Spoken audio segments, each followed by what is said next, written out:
అదే RTV app వార్తల్ని క్షణాల్లో చదివే అవకాశం ఉంటుంది. ఒక న్యూస్ పేపర్, ఒక టెలివిజన్ ఛానల్ మీ చేతుల్లో ఎప్పుడూ ఉంటాయి. సంగారెడ్డిలో భూమాయ జరుగుతుంది. దాని వెనకాల మంత్రి దామోదర రాజనరసింహ ఉన్నారు. దాదాపు భూమి విలువ 40,000 కోట్లు మార్కెట్లు ఈరోజు నడుస్తున్నటువంటి దాని ప్రకారమైనటువంటి సంచలన స్టేట్మెంట్ చేశారు మీడియా సమావేశంలో. ఆందోళన మాజీ ఎమ్మెల్యే చంటి క్రాంతికిరణ్ ఉన్నారు, మాట్లాడదాం. నిజంగా ఇంత పెద్ద స్కామ్ జరుగుతుందని మీరు చెప్తా ఉన్నారు, పేపర్లో వస్తుంది, టీవీలలో వచ్చింది అనేటువంటిది. ప్రభుత్వం చర్యలు తీసుకోవట్లేదు అనుకుంటారు. ఓన్లీ దామోదర రాజనరసింహనే ఉన్నారా, క్రాంతికిరణ్ గారు నిజంగా ఇంకోరని ఉన్నారా దీనికి? అంటే దీని వెనకాల దామోదర రాజనరసింహ అనుచరుడు అగ్రిమెంట్ చేసుకుంటున్నారు. ఎందుకంటే అక్కడ ఈయన అనుచరులు రామచంద్రపూర్లు ఎవరైతే ఉంటున్నారో ఆ వ్యక్తి అగ్రిమెంట్ చేసుకుంటుండు కనుక దామోదర రాజనరసింహ సంబంధం లేకుండా ఆయన చేసుకోడు. ఎందుకంటే ఈయనకు ప్రధానమైన శిష్యుడు ఆయన. ఈయననే ఆ ఊళ్ళో తిరుగుకుంటూ అందరితో తీసుకొచ్చి ఏ డాక్యుమెంట్స్ ఉన్నాయో ఆ డాక్యుమెంట్స్ అన్ని కలెక్ట్ చేసుకుంటూ వాళ్ళతో అగ్రిమెంట్ చేసుకొని ఏదైతే ఓఆర్సీలు లేవో ఓఆర్సీలు ఇప్పిస్తా అని చెప్పి వాళ్ళ దగ్గరికి పోయి అగ్రిమెంట్ చేసుకొని తర్వాత ఓఆర్సీలు ఇప్పిస్తున్నారు. ఇప్పించి దాన్ని మెల్లగా వేరే వాళ్ళకు అగ్రిమెంట్ చేసుకునే ప్రయత్నం చేస్తున్నారు. ఇంకా స్కామ్ ఇంకా మెల్లమెల్ల నడుస్తున్నది. ఇప్పుడే మొన్న కొంచెం పేపర్లో రావడంతో అది కొంచెం ఇప్పుడైతే అయినట్టు అనిపించినా కూడా అది ఇంకా లోపల జరుగుతున్నట్టు మాత్రం అనిపిస్తుంది. ఏంది భూ వివాదం, ఏంది సర్వే నెంబర్ ఏంటి, ఎన్ని ఎకరాలు ఉంది, ఏం జరుగుతూ ఉంది అసలు? మొత్తం ఈ సర్వే నెంబర్లో 722 ఎకరాలు ఉంటుంది. ఇది భూమిలో చికం భూమి 83 ఎకరాలు ఉంటుంది. అట్లాగే ప్రభుత్వానికి సంబంధించిన ల్యాండ్ 384 హిల్ ఏరియా అదంతా కలిసి 384 ఉంటుంది. ఇంకొక 242 ఎకరాల్లో అంటే పట్టాదారులు కొందరు భూమిని కల్టివేట్ చేసుకున్నారు. అంటే దాని మీదనే అప్పుడు ఏం జరిగిందంటే ఇక్కడ ఓఆర్సీలు ఇష్యూ అయినాయి. ఎప్పుడు 87 ఆ ప్రాంతంలో ఓఆర్సీలు ఇష్యూ అయితే అది అక్రమంగా ఓఆర్సీలు ఇస్తున్నారు. అర్హులు లేని వారికి కూడా ఇస్తున్నారు. ఎందుకంటే సాగు చేస్తున్న వాళ్ళకు ఓఆర్సీలు ఇస్తే ప్రాబ్లం ఉండేది కాదు. కానీ ఎవరెవరైతే వ్యాపారస్తులు ఉంటారో, రియల్ ఎస్టేట్ ఉంటారో, నారాయణరావు అని ఒక పెద్ద అక్కడ రియల్ ఎస్టేట్ పెద్ద బ్రోకర్ ఉంటాడు అక్కడ, ఆయన వాళ్ళందరూ కూడా ఓఆర్సీలు ఇస్తున్నారు. ప్రభుత్వ భూమి అన్యాయక్రాంతం అవుతుందని చెప్పి అప్పటి ఎమ్మెల్యే దేశం చిన్నమల్లయ్య గారు నీకు శాసనసభలో ఒక క్వశ్చన్ అడిగిండు. ఆ క్వశ్చన్ అడిగితే దానికి వాళ్ళు సమాధానం చెప్పారు అనమాట. ఏం జరుగుతుంది ఏంది అని చెప్పి అప్పుడు మహంతి గారిని ఎంక్వైరీ చేసి మొత్తం దాన్ని ఎంక్వైరీ చేసి ప్రభుత్వ భూమిని పరీక్షించండి, అసలు ఇట్లా ఓఆర్సీలు అవుతున్నాయా లేదా అనే విషయాన్ని ఇస్తే అప్పుడు గవర్నమెంట్ ఎంక్వైరీని కండక్ట్ చేసిన తర్వాత మహంతి గారు దాంట్లో జరుగుతుంది వాస్తవం అని చెప్పి కొన్నిటిని క్యాన్సిల్ చేసింది. దాదాపు సగం ఓఆర్సీని క్యాన్సిల్ చేసి మిగతాది కూడా అమ్మొద్దు, ఈ ఓఆర్సీలు కూడా చెల్లుబాటు కావు అని వాళ్ళకు చాలా క్లియర్గా ఏమంటారు మన ఎంఆర్ ఆఫీస్లో కూడా వాళ్ళు నోటీస్ కూడా అప్పుడు అంటించడం జరిగింది. సో తర్వాత కొందరు దాన్ని సవాల్ చేశారు, ఈ భూమి మాది, మాకు ఓఆర్సీలు ఎందుకు ఇయ్యారని చెప్పి కోర్టుకు పోయారు. ఎందుకంటే అప్పటికి 2 పార్టీలు ఉన్నాయి. ఒకటేమో నారాయణరావు ఉన్నాడు, ఇంకొకటేమో రంజనా లాహేడే అని ఇద్దరు కొన్నారు. ఇద్దరు కోర్టుకు పోతే అది ఇంకా కోర్టు పెండింగ్లో ఉంది. ఇగో మీరు చూడండి, ఇది ఎస్ వినోద్ కుమార్, అంటే ఇది బహుశా నారాయణరావుకు సంబంధించి కావచ్చు. ఇది రెస్పాండెంట్ జాయింట్ కలెక్టర్కి ఇచ్చింది. ఇగో listing date 5/8/24, case status pending. ఇది పెండింగ్ ఉంది, ఇది కూడా పెండింగ్ ఉంది. సెకండ్ కేసు కూడా పెండింగ్, సేమ్ పెండింగ్ ఉన్నాయి. మరి పెండింగ్ ఉన్న తర్వాత నీకు ఎట్లా జరుగుతున్నాయి, రిజిస్ట్రేషన్ ఎట్లా అవుతున్నాయి? అధికారులు సమాధానం చెప్పాలి కదా. వాళ్ళు అంటారు ఇది కాదు వేరే నంబర్లు అవుతున్నాడు. అంటే 30 మీదనే కేసు కదా, మీరు ఇచ్చిన రిపోర్టే కదా ఇది. 30కి సంబంధించిన మీరు ఇచ్చిర్రు, 30 సర్వే నెంబర్ మీదనే స్టేటస్ కో ఉన్నది. మీరు అదే కనుక వేరే ఎక్కడైనా ఉంటే ఒక నంబర్ మీద సర్వే ఉంటే ఆ సర్వే నెంబర్లో ఉన్న బై నంబర్లకు మీరు రిజిస్టర్ చేస్తారా? చేయరు కదా. లేదు పర్మిషన్ తీసుకొచ్చింది చేస్తున్నారు ఆ కోర్టు నుంచి. మరి ఏం చేస్తున్నారో మీరు చెప్పాలి. నిజంగా కాదని కూడా మీరు చెప్పండి. మరి మాకున్న సమాచారం ప్రకారం ఇది స్టేటస్ కో ఉందని మేము అనుకుంటున్నాం, పెండింగ్లో ఉంది కనుక స్టేటస్ కో ఉందని మేము ఉన్నాం. ఈ రికార్డు ఇది హైకోర్టు వెబ్సైట్లోంచి తీసింది, కేసు స్టేటస్ కోలో ఉన్నది, ఇంకా పెండింగ్ ఉన్నది, పూర్తి కాలేదు. మరి మీరు అన్నీ ఎట్లా వీళ్ళకు రిజిస్ట్రేషన్ జరుగుతున్నాయా, ఎట్లా అమ్మకాలు జరుగుతున్నాయి, ఎట్లా వర్కులు జరుగుతున్నాడా? పెద్ద బుల్డోజర్ను పెట్టి నువ్వు రోడ్స్ వేస్తున్నారు. ఎట్లా ఇస్తారు రోడ్స్? ఎవడపసమ్మని ఎవడాస్తని ఇస్తారు మేడం? ప్రభుత్వం ల్యాండ్ అది. ప్రభుత్వం ల్యాండ్లో మీరు ఎవరు చేయడానికి ఏసుడే యంత్రాంగం ఏం చేస్తుంది అంటే యంత్రాంగం మొత్తం కూడా మంత్రి గారి చేతిలో ఉంది కనుక, దామోదర్ గారి చేతిలో ఉంది కనుకనే వాళ్ళందరూ కలిసి దాన్ని కూడబలుక్కొని ఈ కబ్జాకు పూనుకున్నారు. ఇక్కడైనా ప్రభుత్వం దాని మీద విచారణ జరిపించాలి. మొత్తం 30 సర్వే నంబర్లో ఎవరైతే గతం నుంచి ఉంటున్నారో 50s నుంచి ఉంటున్నారో వాళ్ళ కుటుంబ సభ్యులకు వాళ్ళ వారసులు ఎవరైనా ఉంటే వాళ్ళకు ఓవర్స్లు ఇవ్వండి.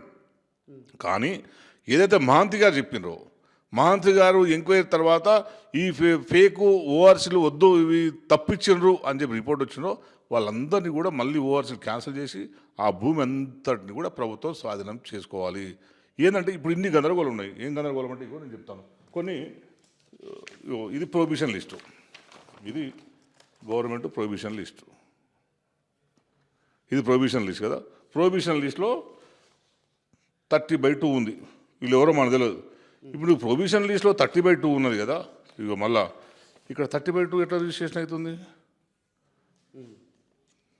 అవుతుంది కదా. సరే ఒకటి అనుకుందాం, ఒక్కసారి రిజిస్ట్రేషన్ అయింది అనుకుందాం. నీకు కేసు స్టేటస్ ఏం చూపెట్టాలి? కేసు పెండింగ్ అని చూపెట్టాలన్నా? మరి ఎందుకు చూపెట్టలేరు? నువ్వేమో ప్రొహిబిషన్ లిస్ట్లో ఉన్నది.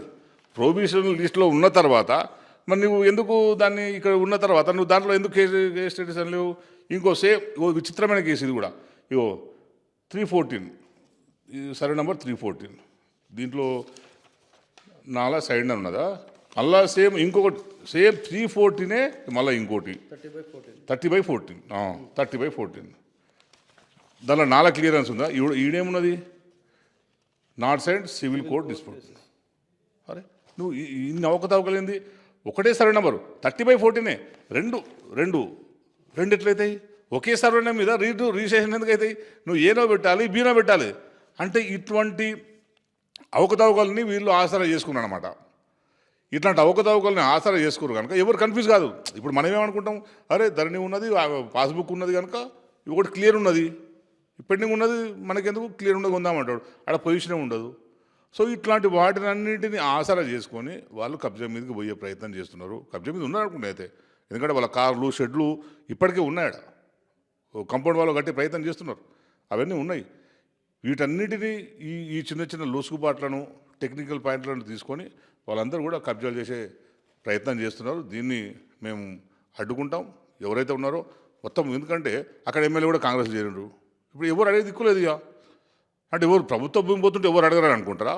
ఇది చాలా పెద్ద స్కామ్. ఇది రాష్ట్రంలోనే అతిపెద్ద స్కామ్గా ఇది అవతరించబోతున్నది. మేము ఇప్పటి వరకు ఇంత పెద్ద ఇన్ని వందల ఎకరాల కబ్జా బహుశా ఎప్పుడు జరిగి ఉండదు. ఇదే మొట్టమొదటిది. అన్ని రకాల భూ కబ్జాలు ఇప్పుడు మా జిల్లాలో దామోదర్ గారే చేస్తున్న ఆరోపణలు ఉన్నాయి. మొన్న పేపర్లో కూడా చాలా రాసినారు, చాలా టీవీలో కూడా వచ్చినాయి. నేను మాట్లాడకుండా ముందే 10 రోజులు వచ్చి రాస్తున్నాయి. నాకు చూద్దాం సాక్ష్యం ఏముంటుందని చెప్పి నేను వెయిట్ చేసినాను. సో చూస్తే నేను ఇవన్నీ కూడా సేకరించినాను. ఇప్పటికైనా, ఎందుకంటే ఇది మా నియోజకవర్గానికి అవమానకరం. మేము మా ప్రజలు నాకంటే మంచోడని నమ్మిరు. నేను ఏదో చెడ్డని కాదు, నాకంటే మంచోడు దామరాజేష్ మాకు ఏదో చేస్తాడు అని చెప్పి నమ్మి ఓట్లు వేసారు మా వాళ్ళు. ఓట్లు వేస్తే మా పరుదు తీయకు నువ్వు. ఇవన్నీ ఏమన్నా ఉంటే అవన్నీ కూడా ప్రజల పరం చేయండి. నిజంగానే ఉంటే ఎస్సీల భూములు ఉన్నాయి, చాలా భూములు ఉన్నాయి, వాళ్ళకే ఇచ్చేయండి. ఇంకా జిల్లాలో చాలామంది భూమి లేని వాళ్ళు ఉన్నారు, ఇల్లు లేని వాళ్ళు ఉన్నారు, అన్నీ ఉన్నారు. ఎస్సీలలో, బీసీలలో, మైనార్టీలో చాలామంది భూమి లేని వాళ్ళు ఉన్నారు. వాళ్ళందరికీ మీరు ఆ ల్యాండ్ దాన్ని పంపకం చేయండి. అసలే ప్రభుత్వంలో పైసలు లేవంటారు కదా, ఆక్షన్ వేసి ఎకరకు 10 కోట్లనే మినిమం వస్తుంది కదా. 16 కోట్లున్నా కూడా ఆక్షన్ వేస్తే మీకు ఇంకెక్కువ వస్తుంది కదా. ఆక్షన్ వేసి ప్రభుత్వ ఖజానాకు నింపుకోండి, అట్లాంటిది ప్రయత్నం చేయండి. అంతే తప్పించి ఎప్పుడు కూడా మీ ఖజానాన్ని నింపుకునే ప్రయత్నం చేస్తామంటే ఎట్లయితుంది? మేమేం చూస్తూ ఊరుకోమేము. మాకు కూడా అన్ని విషయాలు తెలుసు, ఎట్లా ఏం చేయాలనో తెలుసు. వీటన్నిటిని కూడా మేము గట్టిగా నిలబడతాం, గట్టిగానే మీ కబ్జాలని ఎదుర్కొంటాం, మీ రౌడీతనాన్ని ఎదుర్కొంటాం. ఏదో అరెస్టులు చేసి కేసులు పెట్టినంత మాత్రాన మేము వెనక్కిపోయే పరిస్థితి లేదు. మీ కబ్జాలని, మీ రౌడీ శాతాన్ని అన్నీ కూడా మేము గట్టిగా ఎదుర్కొంటాం. ఇప్పుడు 30 నెంబర్ సర్వే నెంబర్ 30లో ఎన్ని ఎకరాల భూమి ఉంది? మీరు చెప్తా ఉన్నారు సర్వే నెంబర్ 30లో ఉన్నటువంటి కొన్ని జెన్యున్ పట్టాలు ఉన్నటువంటి వాళ్ళకు కొంత జెన్యున్ ఉంది, వాళ్ళని బేరీజ్ వేసుకొని పక్కనున్న దాదాపు 100 ఎకరాలు కబ్జా చేస్తున్నారు. ఇది చూపెట్టి ఇది జెన్యున్ అని చెప్తా ఉన్నారు. లేని ప్రొబేషన్లో ఉన్నటువంటి ల్యాండ్ కూడా కబ్జా చేస్తున్నారు అన్నారు. అసలు ఈ 30లో ఎంత ఉంది, మొత్తం ఎంత కబ్జా చేద్దాం అనుకుంటున్నారు? నేను దాన్ని అదే చెప్తున్నాను, నేను అదే డిమాండ్ చేస్తున్నాను. మొత్తం 30లో 722.20 గుంటాస్ ల్యాండ్ ఉన్నది 30లో. దీంట్లో అప్పుడు మహాంతి గారు ఎంక్వైరీ చేసిన తర్వాత రిపోర్ట్ను బయటపెట్టాలి. ఇప్పుడు బయటపెట్టాలి మీరు. ఎందుకంటే అప్పుడు కూడా ఏం చెప్పారు, 242 ఎకరాలు విలేజెస్ కల్టివేట్ చేస్తున్నారని అప్పుడు రాసిండ్రు. అంతే కదా, 242 ఎకరాలు. 83 ఎకరాలు చెరువు శిఖం తీసేస్తే 384 ఎకరాలు ఉన్నది ఇంకా. చెప్పాలి మీరు ఇప్పుడు 300 ఎకరాలు ఉన్నదా లేదా పోయింది 400 ఎకరాలు మొత్తానికి ఏంటంటే మొత్తానికి 400 ఎకరాలు ఇప్పుడు అన్యాయక్రాంతం అవుతున్నట్టు మాకు అనుమానాలు ఉన్నాయి. ఇప్పటికైనా అధికారులు స్పందించి మీరు అడిగినట్టే నేను కూడా డిమాండ్ చేస్తున్నా, అసలు మొత్తం భూమి ఎంత ఉంది, ఇంతే ఉన్నదా ఇంకెక్కువ ఉందా? 722 ఎకరాలు ఉన్నదా ఇంకేమైనా ఎక్కువ ఉన్నదా? 722 ఎకరాలలో అసలు ఓనర్లు ఎవరు, అసలు ఒరిజినల్ ఓఆర్సీలు ఎవరెవరికి ఉన్నాయి, డూప్లికేట్ ఓఆర్సీలు ఎంతమందికి ఉన్నాయి తేల్చండి. తేలిస్తే సమస్య పరిష్కారం అవుతుంది. అంటే వీళ్ళు తేల్చలేరు. ఇది తేలితే ఈ కబ్జా జరగదు. ఇది తేలిందనుకో వీళ్ళ కబ్జా చేసే ఛాన్స్ లేదు. సో ఇప్పుడు అంతా గజిబిజి గందరగోళం ఉన్నది కనుక ఏ సర్వే నెంబర్ ఎవరిదో తెలియదు కనుక ఇప్పుడు వాళ్ళది నడుస్తున్నది. మేము ఇప్పుడు అదే జరగాలి. మొత్తం ప్రభుత్వం దీని మీద విచారణ చేయాలి. మొత్తం ప్రభుత్వ భూమి ఎంత, ఓఆర్సీలు ఎప్పుడైతే మహాంతి గారు ఎంక్వైరీ చేసిన తర్వాత ఎవరికైతే ఇవ్వాలని డిసైడ్ చేసిరో వాళ్ళ లిస్టును బహిరంగపరచాలి. ఎవరి భూమిని ఓఆర్సీలు క్యాన్సిల్ చేసిరో క్యాన్సిల్ చేసిన ఓఆర్సీని కూడా ప్రభుత్వం ఇప్పుడు బయట పెట్టాలి. అప్పుడు అసలు విషయం బయటకు వస్తుంది. లొకేషన్ ఎక్కడ ఉంది మీరు చెప్పగలుగుతున్న సర్వే నెంబర్ చెప్తా ఉన్నారు, కానీ ఇప్పుడు మనం మాట్లాడుకోవడానికి ఇప్పుడు సంగారెడ్డి తీసుకుంటే సంగారెడ్డిలో ఎటువైపు ఉంది ఈ భూమి ఎక్కడ ఉంది? నీకు చాలా ప్రైమరీ అది. నీకు ఔటర్ రింగ్ రోడ్ ఉంది కదా, ఔటర్ రింగ్ రోడ్ కిషన్రెడ్డిపేట. నీకు ఔటర్ రింగ్ రోడ్ కిషన్రెడ్డిపేట ఇటు సైడ్ అవుతుంది, సుల్తాన్పురం ఇటు సైడ్ అవుతుంది. ఇంకొంచెం ముందు పోతే ఆ ఊరు వస్తుంది రైట్ సైడ్. మనకు అటు సంగారెడ్డి నుంచి వస్తుంటేనేమో లెఫ్ట్ సైడ్ అవుతుంది, ఇటువైపు వస్తుందేమో రైట్ సైడ్ అవుతుంది. సో మంచి ప్రైమ్ ఏరియా, చాలా కాస్ట్లీ ఏరియా అది. అపార్ట్మెంట్ కానీ నీకు కోకాపేట లాగా మంచిగా డెవలప్మెంట్ అయ్యే ప్రాంతం అది. అంత విలువైన భూమి అది. అక్కడ బిహెచ్ఎల్ కాలనీ అవన్నీ కూడా అక్కడే ఉన్నాయి. చాలా ఇండస్ట్రీస్, మెడికల్ డివైస్ ఎక్విప్మెంట్ కంపెనీలు కూడా అక్కడే ఉన్నాయి. సో అక్కడ మంచి డిమాండ్ ఉన్న ఏరియా. ఆ ఏరియాలో నువ్వు ప్రభుత్వానికి పనికొస్తావు కదా, భూమి ప్రభుత్వానికి వాడుకోవచ్చు కదా. ఎందుకు మీరు కబ్జాలు పెడతారు? ఎందుకు కబ్జాదారులకు మీరు వత్తాసు పలుకుతారు? ఇవే కాదు ఇంకా చాలా ఉన్నాయి. ఇంకా మొత్తం మా జిల్లాలో ఎక్కడెక్కడ అదే పనిలో పడ్డారు ఇప్పుడు మా దామోదరరాజు గారు. ఎక్కడెక్కడ భూములు ఉన్నాయి, ఎక్కడెక్కడ ఖాళీ ఉన్నది అనేది తను సంపాదించాలి. మరి ఢిల్లీకి పంపిస్తున్నా, మరి ఎక్కడ పంపిస్తున్నా, ఎవరు పంపిస్తున్నా, మొత్తానికైతే పైసలు అయితే బాగానే కూడబెట్టుకునే ప్రయత్నం చేస్తున్నారు కబ్జాల నుంచి. క్రాంతి గారు, మున్సిపల్ పర్మిషన్ కూడా ఇవ్వట్లేదు అక్కడ రియల్ ఎస్టేట్కి, ఇంకా బిల్డింగ్ కట్టుకోవడానికి అంటారు. దానికి సంబంధించి పోతే మంత్రి గారిని కలవాలనేటువంటి క్లెయిమ్ చేస్తూ ఉన్నారు. మీరు దాని వెనకాల అసలు ఏం జరుగుతుంది, ఎందుకు మీ దృష్టికి ఏం వచ్చినాయి అట్లా? మేము సంవత్సర కాలంగా చాలా వింటున్నాం. కానీ ఏంటంటే కొత్త గవర్నమెంట్ కదా, కొంచెం అవకాశం ఇద్దాంలే అని కూడా మనం చూసినాం. చిన్న చిన్న విషయాలని చెప్పి. కానీ చాలామంది ఎవరెవరికైతే తెల్లాపూర్ మున్సిపాలిటీ కానీ, అమీన్పూర్ కానీ, పడంచెరు కానీ, సంగారెడ్డి కానీ, జహీరాబాద్ కానీ, ఈ మున్సిపాలిటీల్లో ఏ పర్మిషన్ కావాలన్నా కూడా కమిషనర్ పోయి అడిగితే మంత్రి గారితో ఫోన్ చేయించండి అని చెప్తారు. పని చేయరు. ఇక ఎవరైనా ఉన్నోళ్ళు ఎవరైనా సోర్స్ ఉంటే పోయి కలుస్తున్నారు. మరి ఏమి ఇచ్చుకుంటారో ఏం చేస్తారో. ఎందుకు మంత్రి గారిని ఎందుకు కలవాలి అంటే రీజన్ ఏంది? మంత్రి గారిని ఎందుకు కలవాలి? మా మంత్రి గారి గురించి మీకు తెలియదు. మంత్రి గారిని కలవడం అంటే అర్థం ఏంటంటే మంత్రి గారికి ఎంతో కొంత సమర్పించుకోవాలి. ఎంతో కొంత ఆయనకు ఇచ్చుకోవడమే ఉంటుంది, ఏముండదు. అది ఎంతో కొంత ఆయన తీసుకుంటాడా, పిఎల్ తీసుకుంటారా, మరి ఎవరు తీసుకుంటారా అనేది మొత్తానికి నాకు తెలిసిన పక్కా సమాచారం ఏంటంటే, నాకు చాలామంది, ఎందుకంటే నేను తెల్లాపూర్ ఏరియా అక్కడ నేను చదువుకున్నా కనుక, తెల్లాపూర్ కమిషనరు సంగారెడ్డి అనే వ్యక్తి చాలామంది బిల్డర్లు ఆయన దగ్గరకు వస్తే పోయి మంత్రి గారిని కలవండి అని అంట. ఇట్లా చెప్తుండన్నా సంగారెడ్డి ఇట్లా కలవమని చెప్తాడు, మీరు నన్ను ప్రెస్ మీట్ పెట్టమని నన్ను రిక్వెస్ట్ చేశారు. అరే మీరు ఏమన్నా డాక్యుమెంట్ ఇవ్వాలంటే ఎట్లా చెప్తామన్నా, అట్లా ఎట్లా చెప్తాం మేము? ఇప్పుడు మంత్రి పోయి కలవమంటారు. మంత్రి పోయి కలవాలంటే ఆయన పెద్ద ఆరోగ్యంట అన్న, పోయి తిడుతాడో కొడతాడో తెలియదు. మేము వాళ్ళు నిజంగా వాళ్ళు చెప్పిన మాటలు. అరే నేనే చెప్పినా, అరే మేము ప్రతిపక్షంలో ఉన్నాము, మా మాట ఎట్లుంటాడు కమిషనర్ విన్నాడు కదా, మీరు పోయి మంత్రిని కలవండి, మరి కలిసి రిక్వెస్ట్ చేయండి అంటే వాళ్ళు భయపడి ఇద్దరు వైండప్ చేసుకుని ప్రాజెక్టులో వైండప్ చేసుకుని వాళ్ళు. ఎందుకు కలవాలి? నీకు లీగల్గా ఉన్నదాన్ని పర్మిషన్ ఇవ్వచ్చు కదా. అందుకే మొత్తం హైదరాబాద్ చుట్టూ వ్యాపారం జరుగుతుందా, కన్స్ట్రక్షన్ జరుగుతుందా, అపార్ట్మెంట్లు ఇక్కడ నాకు కొనుగోలు అమ్మకాలు జరుగుతున్నాయా? మిమ్మల్ని చూసి ఎవ్వరు ఇన్వెస్ట్ చేయడానికి భయపడుతున్నారు. ఎవ్వరు కూడా వస్తలేరు తెలంగాణకు. హైదరాబాద్కి ఎవరు వస్తారు మిమ్మల్ని చూసి? మీ బెదిరింపులు, బ్లాక్మెయిల్ చూసి రాష్ట్రంలో ఇన్వెస్ట్ చేయడానికి ఎవరు భయపడుతున్నారు? హైదరాబాద్ అంటే హాట్ కేకులో అమ్ముడు పోతుండే. ఎక్కడ ఉన్నా కూడా, ఎక్కడ ఏ భూమి కొన్నా ఇప్పుడు 10 కొంటే నెక్స్ట్ వారం రోజులలో 12 రూపాయలకైనా అమ్ముడు పోయే పరిస్థితి ఉంటుండే. ఇప్పుడు 10 రూపాయలది 9 రూపాయలు 8 రూపాయలకు అమ్మదామన్నా కూడా ఎవరు కొంటలేరంటే ఈ దరిద్రం, ఈ మీ గొడవ, మీ సంపాదన మాకొద్దు, మేమెందుకు పెట్టుకోవాలని చెప్పి బీదరు కొడుతున్నారు. వేరే స్టేట్లో పోయి, కర్ణాటక పోయి కూడా ఇన్వెస్ట్మెంట్ చేసుకుంటారు. అటువంటి దుర్మార్గం పరిస్థితి ఇక్కడ ఉన్నది. అంతా వసూలు రాజాలే. అందరూ శాఖల వసూళ్ళే, జిల్లాల వసూలే, అన్ని రకాలు రావు అంటున్నారు. మళ్ళీ ప్రభుత్వం వస్తుందో రాదో, ఉన్నప్పుడే వేసుకుందాం, ఉన్నప్పుడే మింగేస్తాం, మళ్ళీ పైసలు పెట్టి గెలుద్దాం, అట్లా నడుస్తుంది అది. మీరు చాలా పెద్ద బిగ్ అలిగేషన్ చేస్తూ ఉన్నారు క్రాంతికి కిరణ్ గారు. ఎందుకంటే ఆల్రెడీ ఇట్లా ప్రభుత్వాన్ని ప్రశ్నిస్తున్నటువంటి కేటీఆర్ని అరెస్ట్ చేస్తామంటారు, హరీష్ రావును అరెస్ట్ చేస్తామంటారు, కేసులు పెడతా ఉన్నారు. కౌశిక్ రెడ్డి అరెస్ట్ అయ్యారు, క్రిషాంక్ అరెస్ట్ అయ్యారు, ఆర్ఎస్పీ మీద కేసులు పెట్టారు. ఆల్రెడీ మీ మాజీ ఎమ్మెల్యే జైల్లో ఉన్నారు. ఆల్రెడీ ఇంకా చాలామంది పైన కేసులు అవుతున్నాయి. మీరు మంత్రితో ఢీకొంటారు, ప్రభుత్వాన్ని మీరు టార్గెట్ చేస్తూ మాట్లాడుతున్నారు. మరి మీరు కూడా భయం లేదా?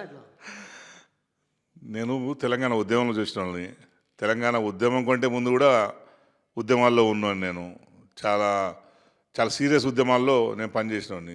ఇట్లాంటి వాళ్ళకు తాటక సప్పులకు భయపడితే, ఈ అవినీతి పరులకు కూడా మనం భయపడితే ఎట్లా? నిజంగా కూడా నిజాయితీ పరులుగా ఉన్నోడు మనల్ని భయపడించాడంటే నేను కూడా తలవస్తాను. నేను ఈ అవినీతి పరులకు భయపడితే ఇంకా మన జీవితం ఎందుకు? సమస్య లేదు.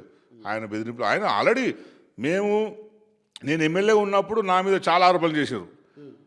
మా తమ్ముళ్ళు చెరువులు కబ్జాలు చేసిరు అన్నారు, ఒకరు భూమి కబ్జా చేసిరు అన్నారు, అదన్నారు ఇదన్నారు. మరి సంవత్సరం అయింది కదా,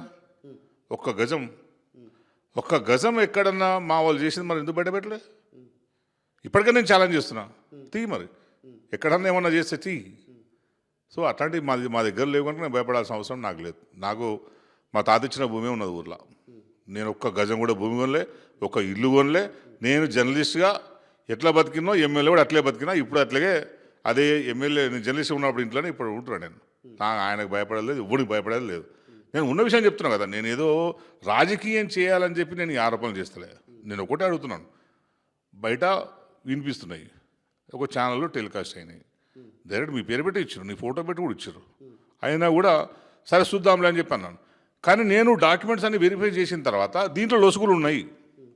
ఈ లొసుగుల్ని ఆసరా చేసుకొని మీ వాళ్ళు అక్కడ కబ్జాలు చేస్తున్నారు అనేది చాలా స్పష్టంగా అర్థమవుతున్నది.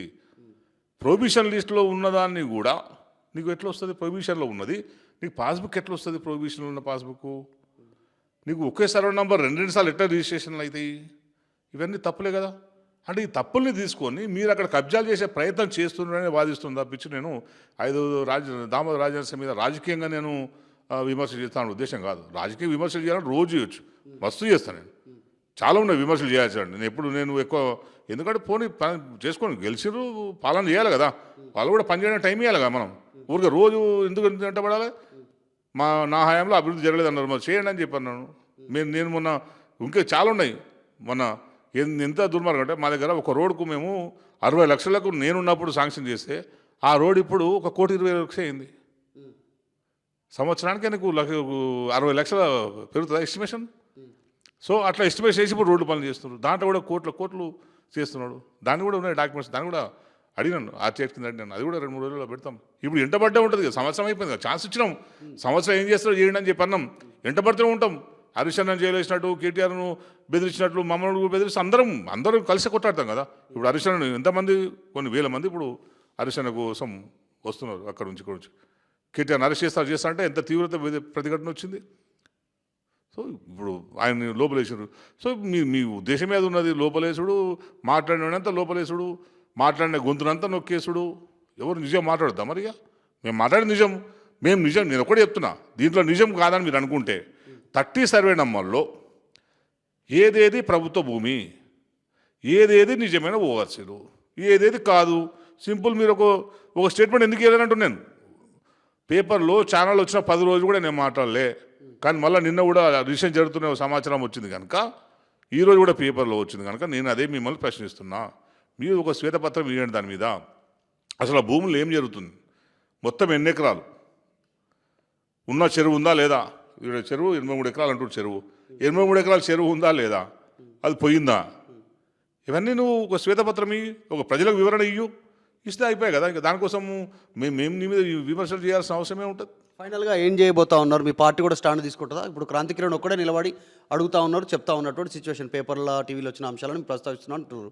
నెక్స్ట్ పార్టీ స్టాండ్ ఎట్లా ఉండబోతుందంటే, కేటీఆర్ హరీష్ రావు కూడా వచ్చే అవకాశం ఉందా? పార్టీ మొత్తం దీని మీద చర్య తీసుకునే అవకాశం ఉందా? దీంట్లోకి దిగే అవకాశం ఉందా? ఉంటే ఎట్లా ఉంటుంది? దీన్ని హరీష్ రావు గారితో డిస్కస్ చేసిన తర్వాతనే, మా పార్టీ చెప్పిన తర్వాతనే మేము కూడా ప్రశ్న. ఎందుకంటే ఒక ఆరోపణ చేసేటప్పుడు అంత వీక్గా చేయకూడదనే ఉద్దేశంతోనే మేము కూడా హరీష్ రావు గారితో మాట్లాడిన తర్వాత, ఎందుకంటే మా జిల్లాకు సంబంధించి మా ఇన్ఛార్జ్ హరీష్ రావు గారు కనుక మేము దాంతో మాట్లాడిన తర్వాతనే మేము విషయాలను కూడా మేము బయటపెడతాం. తప్పకుండా ప్రభుత్వం కూడా స్పందించకపోతే మేము ఏమేమి చేయాలో మేము కూడా ఆ రకంగానే మేము ప్రజా ఉద్యమం చేయాలన్నా లేదా కోర్టులో ఫైట్ చేయాలన్నా మేము చేస్తాం. ఎటుపోయి మా లక్ష్యం ఒకటే, ప్రభుత్వ భూమిని పరిరక్షించడమే మా లక్ష్యం. ప్రభుత్వ భూమి అన్యాక్రాంతం కావద్దు, ప్రభుత్వ భూమి కబ్జాలు జరగవద్దు, అదే మేము కోరుకుంటున్నాం. ఎవరికైనా ఇవ్వండి, మీరు ప్రజలకు ఎవరికైనా ఇచ్చుకోండి ప్రభుత్వ భూమి. కానీ మీరు మంత్రులుగా ఉండి మీరే కబ్జాలు చేస్తే ఎట్లా? నువ్వు జిల్లాకు మంత్రి, మీ రెవెన్యూ మంత్రి కూడా, ఇంకా రెవెన్యూ మంత్రి పేరు కూడా వినపడుతుంది దీంట్లోనే. పొంగులేటి శ్రీనివాస్ గారు కూడా ఉన్నారు.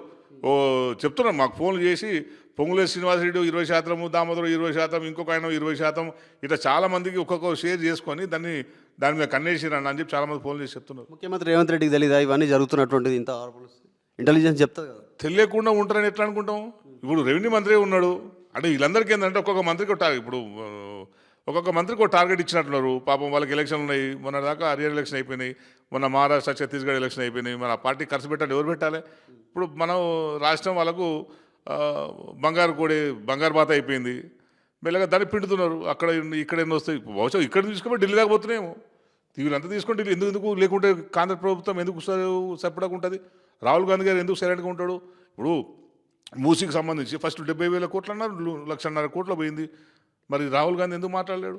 ఇప్పుడు ఇది కూడా ఇంత పెద్ద స్కామ్ ఉన్నది, స్పందించాలి. పార్టీ అధ్యక్షుడు కూడా స్పందించాలి. పిసిసి అధ్యక్షుడు ఎవరైతే ఉన్నారో ఆయన కూడా స్పందించి దీన్ని ఎంక్వైరీ చేయించాలి. ఎందుకంటే వాళ్ళ పార్టీ పరువు పోతున్నది అని ప్రజలు ఫీల్ అవుతారు. పోతలేదని కూడా వాళ్ళ ఇష్టం అది. కానీ రేపు మేము ఎన్నుకుంటామా? మేము ప్రజా దగ్గర పోయి మేము కూడా వాళ్ళ కబ్జా సంగతి మేము బయట పెడతాం. రైట్, ఇది సంగారెడ్డిలో ఉన్నటువంటి విలువైనటువంటి భూమి, ఔటర్ రింగ్ రోడ్కి అత్యంత సమీపంలో ఉన్నటువంటి సర్వే నెంబర్ 30లో దాదాపు 722 ఎకరాల్లో ఉన్నటువంటి ఈ మొత్తం భూమిలో 400 ఎకరాలంటే దాదాపు 40,000 కోట్ల విలువ చేసేటువంటి భూమిపైన కాంగ్రెస్ పార్టీ నాయకుల కన్నుబడింది. దాంట్లో ప్రధానంగా మంత్రి దామోదర రాజనరసింహ, రెవెన్యూ మినిస్టర్ పొంగులేటి శ్రీనివాసరెడ్డి, ఇంకా మరికొద్ది మంది ఉన్నారు. దీని వెనకాల ఈ కుట్రని ప్రభుత్వం ఆపాలి, ప్రభుత్వ భూమిని అట్లా కబ్జా కాకుండా అడ్డుకోవాలి, ప్రభుత్వమే చర్యలు తీసుకోవాలి అనేటువంటిది ఒక డిమాండ్ని ఆందోళన మాజీ ఎమ్మెల్యే చంటి క్రాంతికిరణ్ చేస్తూ ఉన్నారు. వీడియో జర్నలిస్ట్ విజయ్తో మధు మల్కేడ్కర్, హైదరాబాద్. మరిన్ని వీడియోస్ కోసం ఛానల్ ని సబ్స్క్రైబ్ చేయండి, లేటెస్ట్ అప్డేట్స్ కోసం వాట్సాప్ ఛానల్ ని ఫాలో చేయండి అండ్ లింక్ డిస్క్రిప్షన్ లో ఉంది.